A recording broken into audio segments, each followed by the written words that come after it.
this leads directly into where we're going today with this new human, this new man, the post-human. Well, where you're not just black, you're not just white, you're not just Asian. You're Hewlett-Packard. But I just find this whole Juneteenth thing extremely interesting and timely, but cryptic and esoteric. The exoteric aspect of this is inclusion, inclusivity, representation, atonement. They use this term. They use these biblical terms. Atonement. This is the atonement. Whiteness must atone. Right now, let's be real here.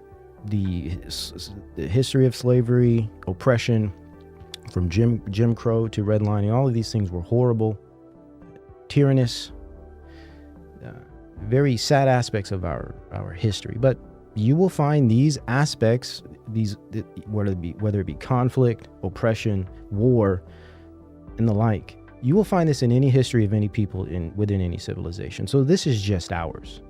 And personally, I feel like we just have to accept this aspect of our history. Are we saying it's okay? Of course not. But this type of nonsense does nothing but put a Band-Aid over a bullet wound, right? And infantilize a population of people. If the exoteric is equality and all of this political nonsense, right?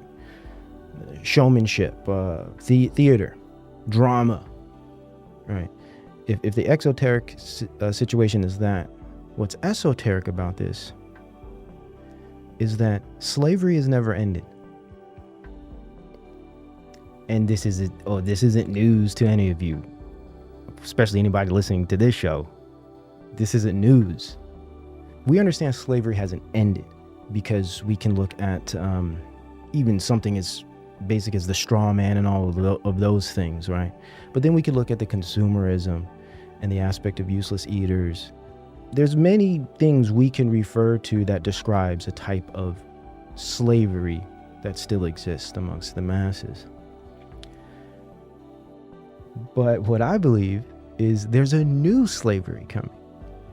And it fascinates me to notice how all of this, well, not all of the sudden, it's been since about 2012. It got its peak around 2016, 2017, post-Trump, of course.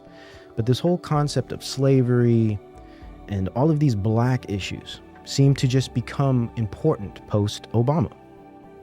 And of course, we got 2012 with the Brown situation and the creation of BLM. All of these things, state procured pieces of drama, right? All of these things totally controlled, financed, and produced by intelligence. But it's interesting how through the short period of time, we got this big push for all of these black issues, almost as if we were living 1968 all over again. I had mentioned this back in 2016. It's like, you know what?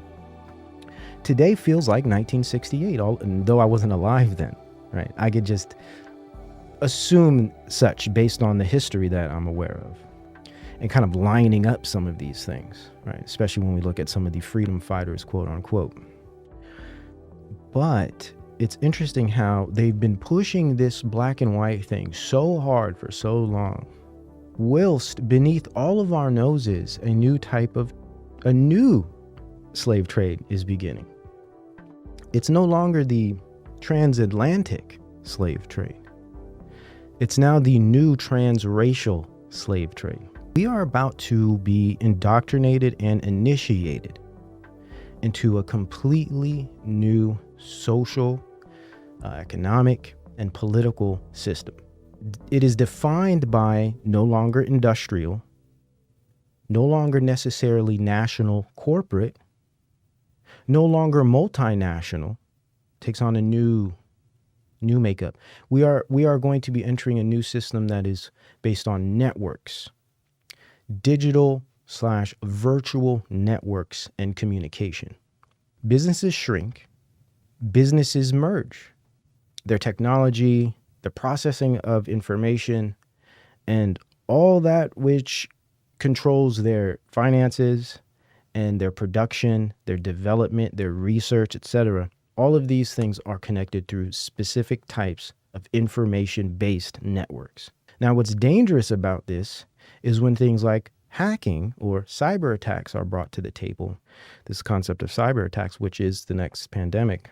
First of all, there's the cyber risk of an actor potentially hacking into the system, whatever it might be. There's the privacy risk of all this data that's being collected, and the regulations about that data are really murky at the moment. And so there's not a lot of clarity into who owns the data, what happens to it, who it gets sold to, how it's being used. And there's even potentially national security and global security risks. And they even warn us about this. But that's the elitist or the capitalist, technocrats, globocrats. That's their world. The network society, the network business industry. They call it impact capitalism, stakeholder capitalism, right? Which is really just the medical industrial complex, the military industrial complex, as well as media and the state coming together, technically controlling the world.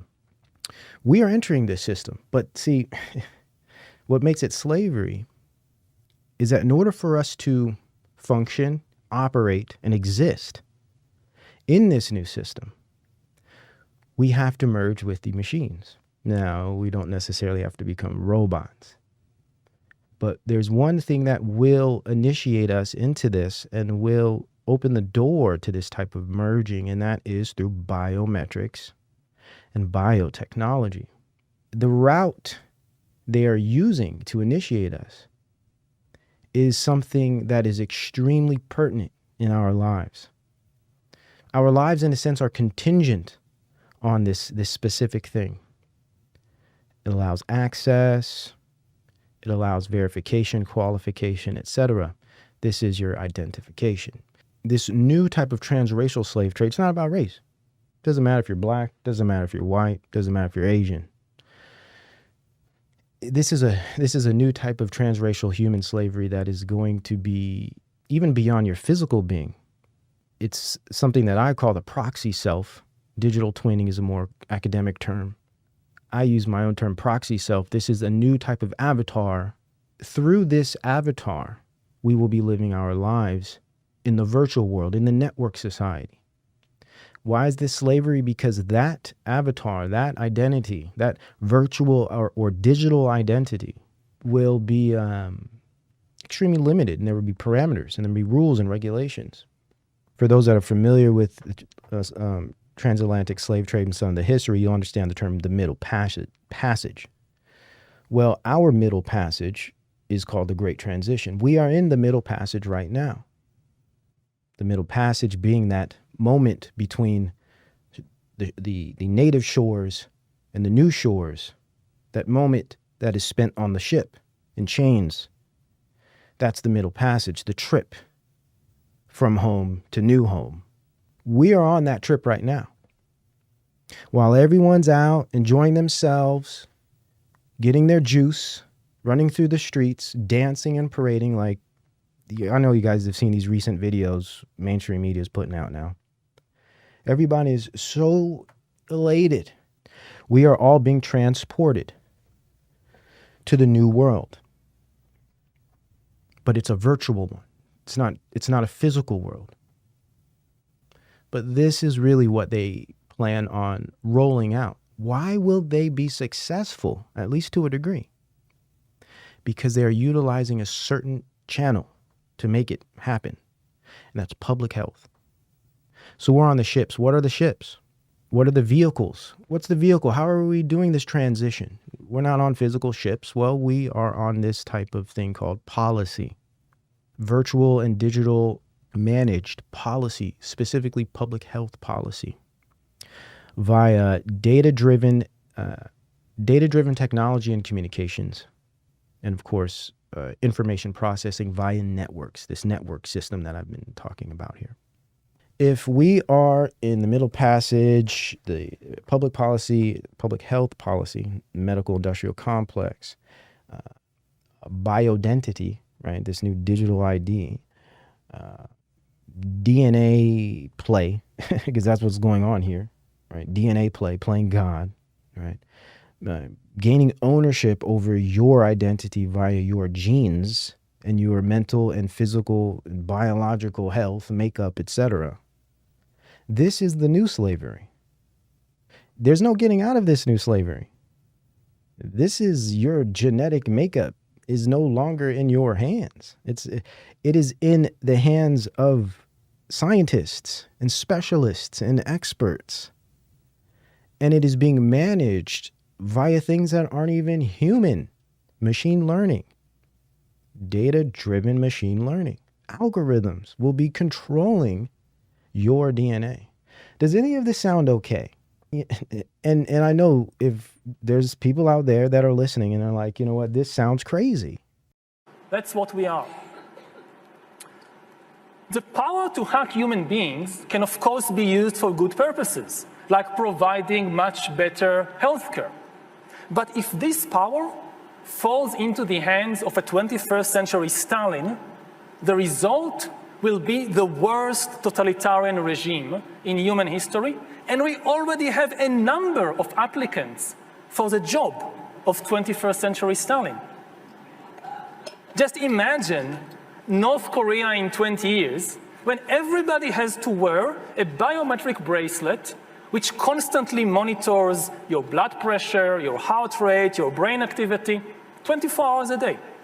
You listen to a speech on the radio by the great leader, and they know what you actually feel.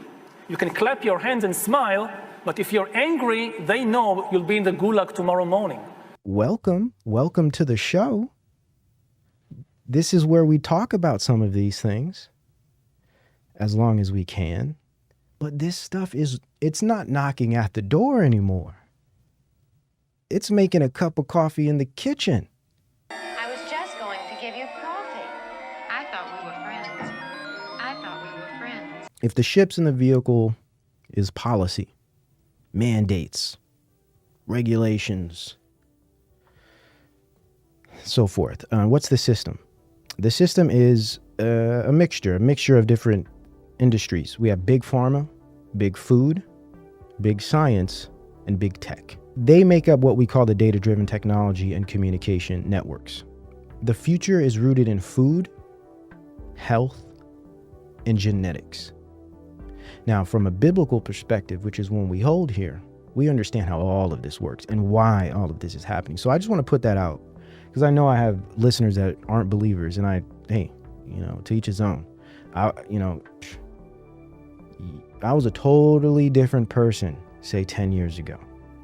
Okay, so I can identify with all those that are lost, or all of those that are confused, and all of those that don't know what to believe. Okay, but what I will say is those of the faith, we understand. We are the only true faith, mind you, but the only source for true understanding of what is going on here, and why all of this is happening, and what is going to happen. This isn't about me. This isn't about my information, my knowledge. I just put some pieces together.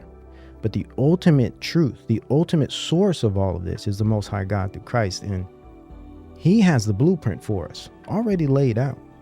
There's no saving you on this earth. There's just methods of escape here and there. There's only one Savior, and that has nothing to do with this world. I just want to say that because that's not our goal here. We're not trying to save anybody. We're just pointing you in the proper direction because a storm is coming. So we have big pharma, big food, big science, big tech. Big pharma, we have Merck, Moderna, Gilead Sciences. Okay, big food, we have Monsanto, Gates Foundation. Big science, we have Genentech, NASA, SpaceX, which is Musk. Musk is just a representative, right? And we understand SpaceX is just a contract for DARPA. So all of those people that think Musk is such a great guy, he's just a henchman. He's an advertising agent. He's an image consultant for DARPA. At the end of the day, the majority of this is all a military thing. Just like the beginning of the internet, all of this is military based because this is a war on humanity. All these wars, all these geographic and international wars, nonsense. The real war is on mankind and his soul. And what better way to rob man of his soul, to separate him from God, than to take away his essence by merging him with a machine?